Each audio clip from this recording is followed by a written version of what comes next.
શહેરી વિસ્તારમાં પ્રોપર્ટી ખરીદી કરતા પહેલા કઈ બાબતો ચેક કરશો? સૌપ્રથમ તો પ્રોપર્ટીનું રેરા રજિસ્ટ્રેશન ચેક કરો અને ફક્ત રેરા રજિસ્ટર્ડ પ્રોજેક્ટમાંથી જ પ્રોપર્ટી ખરીદવાનો આગ્રહ રાખો. ત્યારબાદ રેરા પોર્ટલ વિઝિટ કરો અને પોર્ટલ પર આટલી બાબત જરૂરથી ચેક કરો. 1. પ્રમોટર દ્વારા અપલોડ કરાયેલ પ્રોજેક્ટ બ્રોશર. 2. જે યુનિટ ખરીદવા માંગતા હોય તે યુનિટનો કાર્પેટ એરિયા. 3. ખરીદીનું ડીલ કરવા માટે પ્રોજેક્ટ માટે નિયત કરેલ ઓથોરાઇઝ્ડ સિગ્નેટરીનું નામ અને વિગત.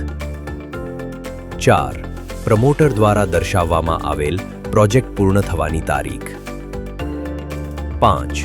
પ્રમોટર દ્વારા અપલોડ કરવામાં આવેલ બાનાખત તથા સેલ ડીડનું લખાણ. પહેલા ખાતરી કરો, પછી ખરીદી કરો. ગુજરાત રેરા. રેરા છે તો નિરાંત છે.